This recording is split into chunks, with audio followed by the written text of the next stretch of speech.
Para mitra kaum dangu, wilujeng tepang dangu deui sareng acara matuh dongeng enteng. Mang Jaya nuju ngahanca carios nyambung judulna nyaeta Musuh Warisan Karya Kiliksa. Mang Jaya ngahaturkeun nuhun mugi-mugi acara tiasa nyugemakeun upami teu lepat mah nuju tarung antawi si Gundul sareng si Gelap teu. Tarung dua jawara kahot para mitra. Bocokok dina ulin silat ayeuna nuju tarung parawargi sadaya. Dah sugan mah. Si Gelap salawan si Gundul marebutkeun naon atuh ieu parawargi. Aduh dasar teawe atunya. Mangga urang lajengkeun deui para mitra sadaya. Ieu dongeng etang-etang hiburan pang beberahmana. Mang Jaya ngahaturkeun nuhun ka sugeri kaum dangu di mana wae ayana siaran ieu tiasa katampi. Nu caketna nu tebihna mangga nyangakeun siaran radio ieu atanapi hiburan ti radio ieu etang-etang pang beberahmana. Mangga nyangakeun wae para mitra wilujeng ngadangukeun carios nyambung judulna Musuh Warisan Karya Kiliksa. Para mitra tarung antawi si Gelap sareng si Gundul kalintang pisan hebatna. Memang si Gundul ge para mitra sanes jago sakatiga kulitna teuas. Kulit si Gundul liat ceun teuas tapi si Gelap ge teu ponok pangharapan. Lantaran manehna masih keneh loba jalan pikeun ngarubuhkeun musuhna. Dampal suku si Gundul memang teuas tapi ari kulit nu sejenna mah cantang tu. Nu matak si Gelap teu ngarasa bingung. Ari si Gundul sanggeus nangtung deui terus ngahuleng sakedeung lantaran tetela dua gerakanana teu mawa hasil. Sakabe peso nu dibawa ku manehna geus teu nyaesa hiji-hiji acan, sedengkeun hiji-hijina andalan si Gundul dianggap panghadena ngan peso wungkul. Tapi sanggeus rada lila pok si Gundul nyarita ka si Gelap. Gelap, kunaon sia ngajadog ha? Lain rek ngalah suku jeung leungeun aing sia teh. Sok gerak-gerak di kurang ajar. Cek si Gundul bari ngajega nulak cangkeng. Ngadenge caritaan si Gundul kitu si Gelap asa diingetan. Kalawan teu loba carita sep narik napas panjang suku anu ngan hiji sina nangtung ajegnaker. Leungeun ditumpangkeun luhureun dadana rakatak si Gelap ngawatak elmuna. Manehna rek ngarubuhkeun si Gundul ku tanaga batin. Nu bisa ngamat Gelap, teu liat siut si Gelap namprakeun leungeun ka hareup ditujukeun ka musuhna. Barang geus kitu supayangin ka kelebung tarik naker. Rep, langit angkep, geleger di langit kadenge sorak guludug nu ngaguru, pas susul-susul. Nempo keayaan kitu para wargi sadaya. Atuh si Gundul meni ngaranyug, sanyana manehna ge geus nyahueun kana ageman si Gelap. Tapi ari nyawa hareupan langsung mah teu burung rada ngageter hatena. Terus manehna culang cileung nempoan kilat nu pating baranyai di Jomantara. Susuganan si Gelap nu rek nyamar bisa katewak. Si Gundul taki-taki sakabe perhatian dipusirkeun ka Jomantara. Tanagana disiapkeun pikeun nyingkahan samran si Gelap. Lantaran ari dilawan mah tantu moal kuat. Telila kurila pleda gaya Gelap nyamar kana tangkal kai. Purinyai celegur tangkal kai hurung. Haseup menimulek terus ngagulung maju ka Jomantara. Nempo kajadian kitu si Gundul meni ngarenjang. Terus unur-unuran bari muringis.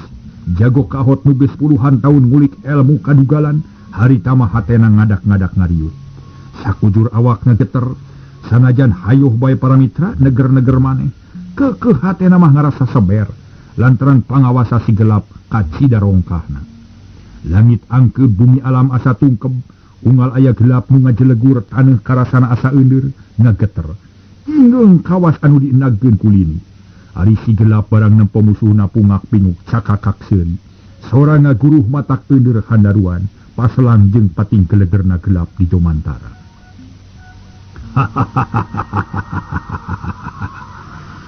Gundul, gerata ada pangawasa kula.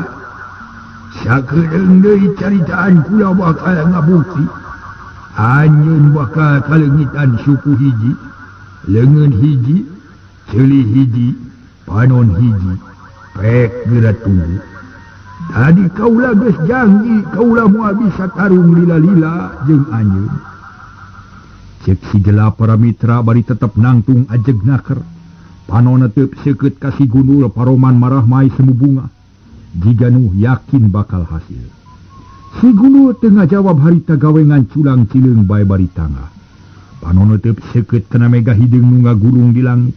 Maksudna hayang sidik kana gurilapna gelap supaya bisa ngejat lamun rek nyamer ka manehna. Dina kaayaan kitu hiup sora angin ngaguruh deui tatangkalan pating pelenod jiga rek peungas. Gelila burinyai kilat mani ngajorelat. Jelagur disusul ku ngagelegerna sora gelap. Plug kadenge sora hiji barang numuran. Ari breh tetera leungeun si Gunul geus murag hiji. Terus ngagoler gigireun si Gunul. Sedang nuboga leungeun mah jongjon tatanggahan ngawaskeun mega hideung nu ngadingding di awang-awang. Sanggeus rada lila kakara si Gunul sadar kana kaayaan. Lantaran karasa leungeun nu katuhu retep sing sireumeun pok si Gunul ngomong sorangan. Nah kokot aing jadi sing sireumeun ha? Lila-lila ngajandeng kitu? Cek si Gunul terus leungeun kenca ngaragamang ngarampa leungeun katuhu. Lantaran cek rarasaan mah leungeunna aya keneh. Tapi baranggap tetela teu karampa atuh ret. Kumanehna para mitra direret anabreh kebeg si Gunul ngarenyag satakar kebak. Lantaran nu katempongan semat pepeuteuyanana anu keur nyebolot ngaluarkeun getih. Ari geus nempok kitu mah gero si Gunul ngagorowok tarik pisan. Waduh. Tobat kokod aing leungit hiji. Cilaka aing kaya kieu mah. Awas ya gelap dicangkalak sia ku aing. Cek si Gunul bari nyeklan puhu leungeun anu juuh ku getih. Ret kahanap breh leungeun ngagoler dina taneuh. Ret kasih gelap breh katempok keur nyerenge seuri semungahina. Malah pok si gelap nyarita deui. Sora para mitra meniting saleor ka unggal madhab. Kunaon kokowongan kawas budak. Moanya aya jago epes mer. Sok geura mata sia Gunul. Aing hayang nyaho kana kagagahan sia nu meunang ngulik puluhan daun. Cek si gelap bari terus para mitra seuri puguh tumerapna ka si Gunul meuni asa direrab. Hate ngadak-ngadak panas nafsu ngagedur amarah budal kabeh pok nyarita. Setan alas ya. Montong waka suka bunga sia kurang ajar. Sok geura tanah ieu pangawasa aing. Sakedeung deui awak sia bakal hancur jadi lebu deui. Cek si Gunul para mitra bari srog masang kuda-kuda. Seret leungeun anu hiji teh dieusi ku tanaga. Seret siku rapet jeung awakna ari peureupna ditujukeun ka hareup. Rakatak ngawatak ajian pikeun minjem tanaga bumi. Nu dipake jurus urug-urug sagara omak-omakan da eta mah para mitra eta jurus anu katelah gunung urug sagara omak-omakan. Lamun dipake tangtu bumi bakal euneur. Sagara ngagolak batu ancur tangkal kai bubuk komo ka jelema mah para mitra. Siga nama ancur jeung tulang-tulangna. Lir ibarat aci we meureun. Tapi si gelap waspada barang nenyo musuh nama ta gancang manehna ngawatek ajian si gelap kembar. Langit nu tadi angkeup jadi tamah poek. Si gelap jeung si Gunul ngan katempo remeng-remeng ngabeleg-beg jiga tunggul. Barang si Gunul ngirimkeun seranganana. Peureub ngablesur ka hareup ditujukeun ka si gelap. Kalayan dibarengan ku tanaga batin sangkan bisa neungeul ti kajauhan. Tapi gancang serangan si Gunul dipapag ku si gelap ku jurus gelap kembar. Siut barasat. Dua sinar emas ngablesat mapag serangan ti si Gunul. Keleger. Celebur dua tanaga batin diadu di jomantara. Sora ngageleger naningan sora guludug batara indra. Bumi ngadak-ngadak goyang jigarek gunung bitu. Kaunggulan aya di si gelap lantaran manehna mah ngirimkeun dua serangan sakaligus. Nu hiji dipake nadah serangan si Gunul, nu hiji deui dipake nyabet suku si Gunul nu katuhu. Bareng jeung ngagelegerna sora gelap nu paneuri. Suku si Gunul geus murag terus ngagoler gigireun leungeunna. Dina puhu pingping si Gunul ngaburial getih seger, tapi si Gunul tetep nangtung kalawan ajeng. Boro-boro rubuh atawa ngagero nyahungeun ge henteu lantaran kaayaan poek jeung gandeng ku sora gelap nu dordar di jomantara. Tapi sanggeus liwat sawatara waktu, cakakak si gelap seuri jiga nu ngahaja nyadarkeun si Gunul anu keur tagen masang kuda-kuda. Dina omong-omonganana para mitra, si gelap make kakuatan batin. Sora ting saleor ka unggal madhab. Gunul, mana buktina caritaan sia deh? Pajarek ngancurkeun awak aing, tapi mana buktinya? Cek si gelap bari netep ka musuhna nu keur colohok lila-lila suku katuh si Gunul geus mimiti ka rasa retep sing sireumeun. Ding sereset panas jeung ateul jajantung si Gunul ngadak-ngadak asa didudut. Dag digdug rongkah pisan malah sakujur awak jadi ngageter teu bisa ditahan. Barang geus karasa pok si Gunul ngomong deui sorangan. Bangsat sia, kunaon awak aing jadi kieu ya? Boboa cokor aing leungit ieu cilaka 12 lamun kieu. Cek si Gunul bari ngareret ka handap. Tapi teka tempoda poek gancang dirampak ku leungeun tetela suku geus leungit hiji leng si Gunul karasa lieur. Jari jeug tolonyong bru si Gunul rubuh. Terus ngagoler gigireun suku nu geus ngagoler tita tadi. Bareng jeung rubuhna si Gunul brai langit lenglang deui. Sora angin nu ngaguruh geus teu kadenge deui. Kaayaan geus tenang deui. Sanes nempo kaayaan kitu clog si gelap aclog-aclogan nyamperkeun ka si Gunul nu keur ngagoler bari muringis. Tapi kakuatanana memang hebat para mitra. Sakitu kalingitan suku jeung leungeun teh teu kapaehan ngan saukur teu bisa nangtung wungkul. Pedah can biasa nangtung ku suku hiji. Barang nempo si gelap nyamperkeun gereleng si Gunul ngagerelengkeun awak mapag si gelap. Ku tarik-tarikna si Gunul ngagereleng. Taneuh jeung kalakai meuni rabeng pabulisat kaluhur jiga nu katiup ku angin puyuh. Atuh puguh we si gelap meuni ngaranyug. Samemeh sukuna kasabet ku awak si Gunul celeng luncat kaluhur plos si Gunul milepas ka tukang ngeun si gelap. Tapi teu cukup ku sakitu. Awak si Gunul ngagereleng balik deui nyerang ka si gelap. Atuh celeng si gelap luncat deui ka nu rada jauh tapi terus diuber-uber ku si Gunul. Awak si Gunul nu gegerelengan tarikna kaliwat saking tanaga rongkah nalingan tanaga gajah. Batu jeung tatangkalan leutik rata kagiles ku awak si Gunul. Taneuh ngalebu jeung dangdaunan rabeng ka awang-awang. Sora seah jeung ngaguruh jiga gunung urung. Sedang si gelap teu daekeun cicing terus luluncatan ka ditu ka dieu. Ningkahan panarajang si Gunul anu ngababi buta. Tapi si Gunul teu mere kasempetan. Terus bae ngudag-ngudag ku tarik-tarikna si Gunul gegerelengan nepi ka timbul angin puyuh lilimungan.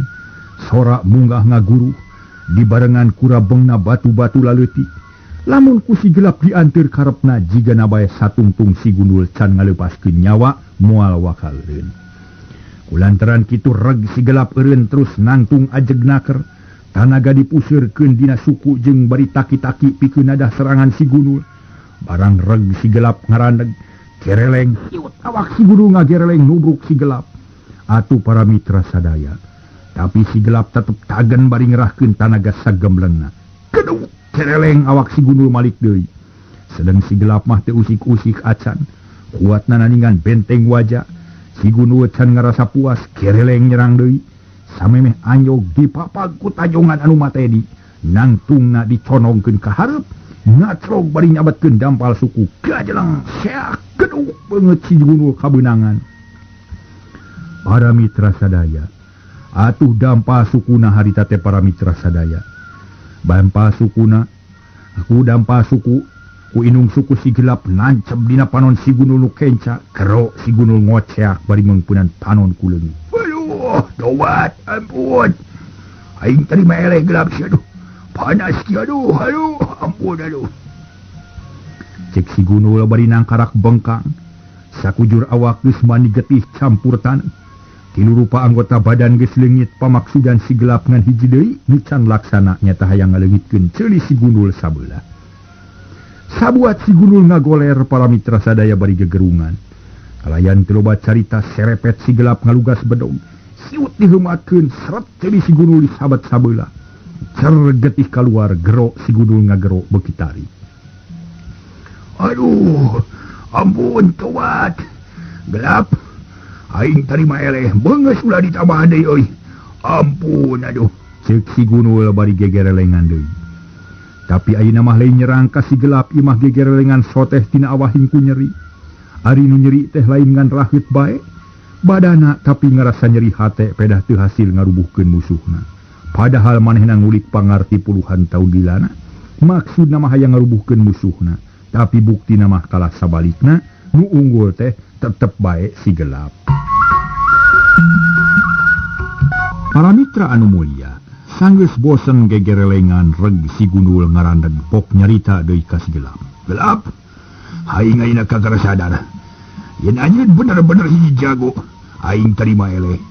Sarta aing moal males deui ka nyeri ka anjeun. Ieu perkara dianggap lunas. Ka nyeri anjeun baheula ayeuna karasa ku aing. Tapi sameme anjeun ini ti dieu bejaan heula aing. Dikumahakeun sabenerna murid aing ha? Sok jawab heula si Gelap. Cek si Gundul bari neuteup ku panon anu ngatinggal hiji. Ari si Gelap barang ngadenge caritaan si Gundul kitu hatena ngadak-ngadak kuatir ka si Gundul. Ras inget kana lalampahan manehna jeung si Gundul.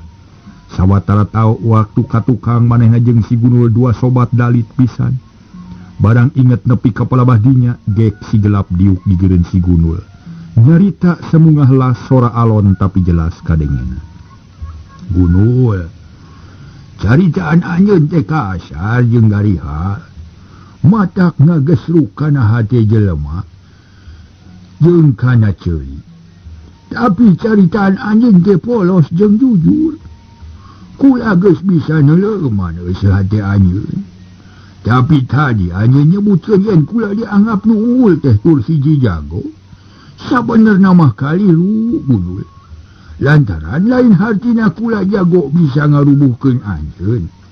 Lantaran pangabisa anjeun jeung pangarti kula teh teu sabaraha jauh bedana. Sabab kula ge meunang ngagali tina hiji buku. Anu eta buku teh estu sajajar, satingkat jeung saimbang pisan. Jeung buku nu liguar ku anjeun teh eusina teh kula meunang eta katerangan teh ti hiji sepuh anu ngabingbing kula dina raraga ngulik eta ilmu. Ngan kalemahanana buku nu ku anjeun kapimilik mah meunang tina jalan salah. Jadi jelas atuh meunang ngarebut tina leungeun kula jeung batur-batur kula ka asup anjeun. Tah kitu jadi masalahnya mah kasarakahan anjeun teh nu nyieun apes. Sarta ku jenatna guru urang anjeun teh disupata ti kalangenan. Tah hal eta bisa nu ngabalukarkeun anjeun kasoran. Eta katerangan kabeh oge hiji sepuh cenah nu tetela adi teges jenatna guru urang bahaya. Sakitu perkara anjeun jeung kula teh. Jadi tetela kula mah henteu unggul Gundul. Jeung lain hiji jago ngan anjeun nu apes kitu. Ayeuna ngeunaan murid anjeun nyatana Burhan. Sabenerna mah manehna teh lain patalukan kula. Lantaran manehna taluka kula teh lain karana eleh jajaten. Alatan tarung. Tapi manehna tunduk ka kula teh karana hormat jeung talukan nu tadi bapana. Tak sakitu Gundul. Cek si Gelap bari netep kana beungeut si Gundul. Nu pias jiga mayit. Sedang si Gundul barang ngadenge caritaan si Gelap meni ngarenyag. Atuh para mitra, ceulina meni ngajelengeng, katorekan caritaan si Gelap kadengena ku si Gundul meni ngajelegur alahbatan sora gelap. Hate pating seredet jajantung ratu tutunggulan. Sesa getihna nu nganci keneh dina awakna meni ngagolak terus merebay keluar tina tatuna. Dada karasa sesak jeung eungap. Rek ngomong asa kaku, ikoro asa aya nu nyocokan, letah asa heuras, bibir asa garing, tapi sanggeus rada lila si Gundul bisa ngawasa dirina, pok ngomong sora rada ngageter. Gelap, jadi si Burhan teh anak anjeunnya? Kamana ayeuna si Burhan euy?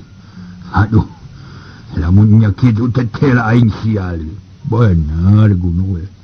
Ai Burhan teh anak kula. Ayeuna manehna ngajauhan pakalangan tarung lantaran manehna ngarasa bingung. Rek ngalawan ka kula da ka bapa, rek ngalawan ka ayeun da ka guru. Kaditu kadieu manehna teh ngarasa berat, nu madak manehna teh milih ngajat we sarta moal milu campur kana urusan kolot kitu cenah. Tapi lamun anjeun hayang tepung mah pasti ku kula bakal dititah ka dieu. Kumaha hayang tepung? Cek si Gelap bari neuteuk. Waduh, apa aing ngana tuari kitu mah. Tapi dina naon Gelap, perkara si Burhan ku aing moal dipake pikiran. Rek milu tarung rek henteu lain urusan aing. Keun bae dahak manehna. Aing moal ngarasa nyeri hate sok sanajan teu dibantuan ku murid. Lantaran ieu perkara asli urusan pribadi. Tak kulantaran kitu sok panggeruankeun si Burhan. Aing hayang papanggih. Cek si Gundul bari panon gular giler. Nah, udah si Gundul. Jawab si Gelap bari jung nangtung terus suak liuk sakedeung. Nempuan si Burhan. Geus kitu gero si Gelap ngagorowok tarik pisan. Para mitra sadaya eta anu nyarita teh kadengeun ku Burhan. Tuluy si Burhan nyarita. Mangapa? Kumaha geus aman, Pak? Ceuk Burhan ti kajauhan. Bari terus nyamperkeun ka bapana. Ari bapana teu ngajawab para mitra kalah kana teup we. Ka Burhan anu keur leumpang sanggeus Burhan nepi ka karasi Gelap nyarita. Ujang, burung pulung burung palung oge si Gundul teh guru Ujang. Sok geura tepungan heula ka itu. Hiji murid tetep kudu satia satu, bukan jadi guru. Cek si Gelap bari netep ka Burhan terus ngareret ka si Gundul. Mangga bapak, bari berak daku gigireun si Gundul pok nyarita. Guru, semu benulak saduduka, sumangan nyangakeun ka salira guru. Rehna jisim abdi rumaos parantos tamelar teu malire ka guru. Abdi sadia kanggo nampi bebenon ti salira guru. Ceuk Burhan bari melong kana beungeut. Si Gundul. Nyeh si Gundul seuri pok ngajawab. Hahaha, Burhan, dewek rek nanya ka maneh. Saha ngaran bapa maneh nu sabenerna? Jeung di mana ayeuna? Kumaha geus kapanggih acan? Cek si Gundul bari netep ku panon sabeula. Manehna teu malire kana caritaan Burhan. Kalah kamalik nanya jika nu hayang buru-buru yakin. Guru, unyuk uninga guru. Bapa teh teu dua teu tilu, jep Burhan nyarita para mitra sadaya. Jempe nyaritana lantaran kapegat ku si Gundul motong kalimat. Dewek nyaho Burhan. Nu disebut bapa teh dua teu tilu, tapi ngan hiji. Nu madak teh kudu nyarita kitu, pok caritakeun anu jata jeung jelas. Ulah diulal elol. Dewek hayang buru-buru nyaho. Mangga guru. Pung bapa teh jenenganna si Gelap ayeuna nu aya di sagedengeun salira guru. Tah kitu guru. Jawab Burhan ringkes. Hahaha, Burhan. Dewek ilu bunga ku ayana maneh geus hasil maksud. Jung geura tuturkeun bapa maneh nu geus puluhan taun yangan maneh. Keun bae dewek tinggalkeun di dieu. Ngan ku maneh perlu dikanyahokeun. Yen mumusuhan dewek jeung si Gelap geus tamat nepi ka poe ieu. Dewek ka si Gelap teu nganggap musuh, tapi nganggap sobat dalit. Tapi kita nganggap sobat yen teu. Dewek hayang hirup hari-hari bae. Sakitu Burhan, pek mangpaatkeun ilmu teh dewek. Cek si Gundul bari netep ka Burhan jiga nu nyaah pisan. Guru, mung sakitu nu kaluar tina bibir Burhan. Gabrug ngarontok ka si Gundul terus nyuuh dina dadana. Segruk cerik kewas budak leutik. Nempok itu si Gelap jeung si Gundul pating rarenghap narik napas. Tapi bubuhan duanana jago kahot maranehanana teu kapangaruhan ku Burhan. Tapi sok sanajan kitu ari munggu hate mah teu burung pating seredet. Ngilu kagagas. Sanggeus rada lerepok Burhan nyarita sorana dumaredan. Guru, hatur nuhun kana kasayaan manah guru. Ku abdi katampi sareng kateda pisan. Nanging sateacana abdi nganturkeun ieu tempat, abdi hoyong ngupingkeun heula ka sauran salira guru. Nah abdi teh dihapunten. Atanapi henteu guru lumeh rumaos jisim abdi seueur kalepatan ka guru. Hahaha, Burhan. Kasalahan maneh dihampura pisan ku dewek. Lantaran maneh teu boga salah ka dewek. Tapi sabalikna si Gelap bisa buru-buru datang ka dieu ku ayeuna maneh. Jadi maneh sabenerna mah geus ngalaksanakeun tugas kalawan hade. Teu kudu leutik hate Burhan. Jeung geus sanajan kaayaan kieu dewek tetep guru maneh. Maneh tetep murid dewek. Cek si Gundul bari ngagilakeun sirahna. Ret ngareret ka si Gelap pok nyarita bari rumenghap. Gelap. Cing diuk ieu euy sagedeung euy. Sameme anjeun jauh jeung aing rek mere amanat ka anjeun. Cek si Gundul. Oh nyaha deh euy. Sok ulah caritakeun ka kula. Jawab si Gelap bari gek diuk gigireun si Gundul. Ngareneng jeung Burhan ari si Gundul pok nyarita deui paneutupna nanceb kana dada si Gelap. Gelap, aing ngarasa dosa. Lantaran samemeh kadatangan anjeun ka dieu, aing geus ngawara hiji jajaka anak sobat aing. Manehna ngaranna Citrasena. Ngaran bapana Mat Jalil, ngaran akina Nagasuni. Eta jajaka rek dipake alat ku akina nu ngaran si Nagasuni, maksudna rek nguburak bari hiji paguruan silat nu dipimpin ku hiji jajaka anu kakara-makar dina bidang persilatan ngaranna Supala. Ari tempatna aing teu nyaho. Ta eta manusana teh tangtu bakal ngajadikeun bibit riributan nu bakal mawa korban nu lain saeutik. Ari pamaksudanana geus jelas goreng, tekadna jahat. Tah kulantaran kitu samemeh aing nugel jangga sorangan, samemeh aing ngalungsar jadi babatang, aing ayang pamenta ti anjeun gagalkeun pamaksudan si Citrasena jeung akina nu ngaran Nagasuni. Ku jalan kitu mudah-mudahan dosa aing nu geus gede teh henteu gede teuing. Ngan tangtu ari leungit mah moal lantaran kasalahan aing kacida lobana sakitu gelap. Kumaha sanggup? Cek si Gunul bari netep seukeut salila-lila. Sedang si gelap barang ngadenge caritaan si Gunul meningang res hatena. Untung manehna geus nyaho kana perkara eta ti Burhan jeung ti Supala. Jadi geus nyaho leuwih ti heula. Tapi kasih Gunul mah teu nyarita geus nyaho, manehna pura-pura bae pok ngajawab tegas pisan. Gunul, pangakuan anjeun teh hade pisan. Ku jalan kitu insyaallah dosa anjeun teh bakal ngurangan. Malah sakabeh dosa anjeun teh bisa musnah teh sakara-kara. Asal anjeun daek ngaku kana kasalahan anjeun. Tur dibarengan tobat ka Gusti Allah. Ku tobat nu bener-bener tobat, lain tobat sama wungkul. Lantaran kasempatan pikeun anjeun teh loba kene. Lawang tobat muka kene. Gusti Allah mah lautan hampura. Ari perkara amanat anjeun tangtu ku kula bakal diperhatikeun pisan. Sarta kula ge moal kabali ka lemur lamun tacan bisa ngalaksanakeun amanat anjeun. Kula sanggup nadunan amanat anjeun. Da sakitu Gunul, jawab si gelap bari Malik. Malik netep para mitra. Syukur gelap. Syukur. Kakara ngadenge sakitu aing geus ngarasa sugema. Mudah-mudahan maksud anjeun laksana. Tapi tadi anjeun nyaritakeun perkara tobat jeung dosa. Naon eta teh hartina jeung kumaha carana euy. Tuh para mitra. Si Gunul geus mimiti nanya kana masalah ieu para wargi sadaya ngasa heula sakedar.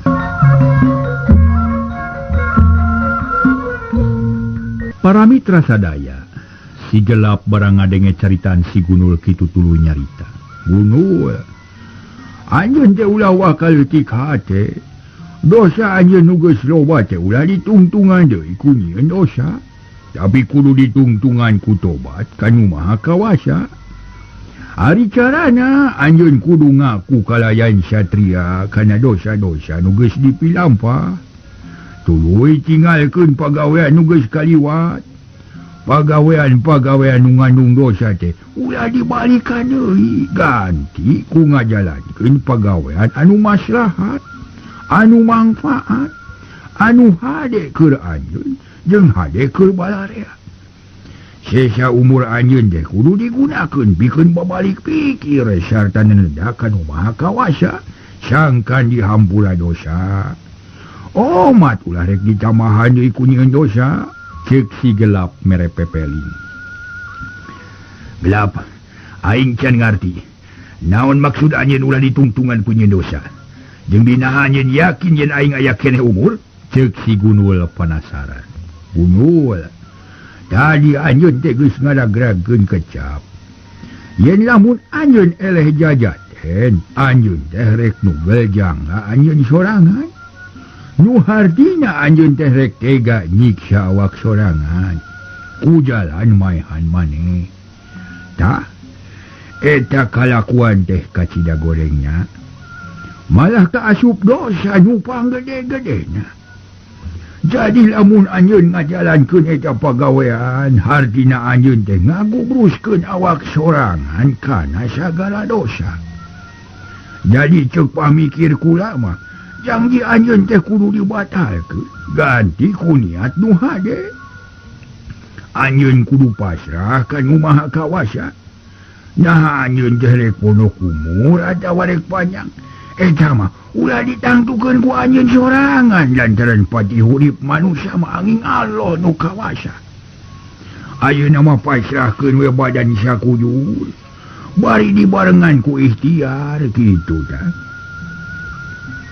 Ngan ari perkara umur mah kula mah teu bisa nangtukeun. Lantaran di luar kemampuan kula. Pokoknya mah anjeun ulah rek luluasan tega mateni diri sorangan. Anjeun kudu percaya kana kekuatan diri sorangan. Gunakeun atuh diri sorangan teh. Gunakeun jeung mangfaatkeun kagagahan anjeun pikeun ngalawan penderitaan. Lawan hawa nafsu, lawan rasa nyeri ku kasabaran. Anjeun sing waspada. Sanajan geus teu boga suku, geus teu boga leungeun, geus teu boga panon. Lamun Gusti Allah ngeresakeun mah anjeun teh bakal tetep bisa hirup. Tah kasempetan eta teh gunakeun pikeun ibadah ka Gusti Allah. Aban baheula waktu anjeunna keur ngora keneh kungsi diajar ngaji jeung salat. Tak eta ilmu geura amalkeun. Tapi hampura kula ge lain urutan ilmu aju. Kula ge lain ngajak ka anjeun wungkul tapi hayu urang babarengan. Lantaran sarua kula ge loba dosa. Ceuk si gelap nerangkeun kalawan panjang lebar. Atuleng si gunul ngahuleng. Caritaan si gelap karasana nyecep ti isu maramah kana bayah, pating sulusup kana kalbu. Getih nu tadi ngagolak ngadak-ngadak tiis. Hate tenang jeung rasa nyeri ngadak-ngadak leungit teu lila pok nyarita. Gelap. Caritaeun anjeun teh bener euy. Kalawan dangtu ku aing wakal digugu. Sumpah aing moal dilaksanakeun. Sarta aing rek usaha satekah pola pikeun ngalawan penderitaan. Sakabeh nu tumiba ka diri aing bakal ditarima ku kasabaran. Lantaran aing ge memang boga ken hiji ilmu nu bisa ngalawan rasa nyeri. Aing ngarasa era ku anjeun lamun aing nepi ka pondok pangharepan, pedah kalengitan suku jeung leungeun. Geuning anjeun ge hirup keneh kalawan gagah. Sanajan ngan saukur ngandalkeun suku hiji jeung leungeun hiji. Gelap, jung geura idit. Bawa anak anjeun. Keun aing betinggalkeun di sorangan. Aing bisa keneh ngawasa jeung ngadalikeun diri sendiri. Di mimiti poe ieu aing rek mikiran kaayaan eusi dunya. Saha diri aing sabenerna, saha nu kawasa sabenerna. Saha nu gagah sabenerna, sajabati kitu aing hayang tepung jeung diri aing sorangan. Tapi hayang hasil panalung tikan aing sorangan, da kulantaran kitu jung geura ini tinggalkeun diri aing. Cek si Gunul para mitra nyerita estu pinuh ku sumanget. Manehna geus bisa ngawasa deui dirina. Jung si gelap nangtu memeh indit pok nyarita. Oh syukur gelap. Syukur pisan. Ai geus sadar mah kula yakin. Ubar anu bakal bisa nyageurkeun tatu anjeun teh geus aya dina diri anjeun sorangan. Kula mangan bisa ngadoakeun we. Mudah-mudahan pamaksudan anjeun teh tindakan. Cek si gelap bari ret kaburhan pok neruskeun deui caritaanana. Ujang, hayu urang balik. Tapi pek pamitan heula ka guru. Mangga bapak, jawab Burhan bari pok nyarita ka si Gunul. Guru, disim abdi saja amit mungkur guru. Abdi bade ngiring ka pun bapa disuhunkeun pidu anak we. Sarta pamugi salira sing enggal damang. Hapunten disim abdi teu tiasa ngarencang-ngarencangan ka salira guru. Cek Burhan bari berak daku sumujud ka diri guru. Si Gunul pok ngajawab. Ulah loba pikiran Burhan, dam geura tuturkeun bapa anjeun. Mangga guru, hatur nuhun guru, bermios di kantun ku jisim abdi. Cek Burhan bari jung cengkat. Red ka bapana pok nyarita. Yura mangkat pak, kuring geus diwidian ku guru. Oh syukur ujang. Hayu atuh geura ini. Cek si gelap bari terus ngareret heula ka si Gunul nu terus ungeuk. Gancang ku si Gunul dibalas ku ungeuk duanana taya nu nyarita deui ngan dina hatena bae galecok ku rupa-rupa pertanyaan. Geus kitu mah berasi gelap init ninggalkeun eta tempat. Dituturkeun kuburhan bareng jeung leosna nu arinit. Hiliwir aya angin leutik nebak kana dangdaunan.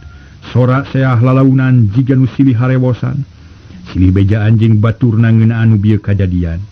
Panon poe geus teu temong deui harita lantaran katuruban ku mega bodas nu ngadingding di langit.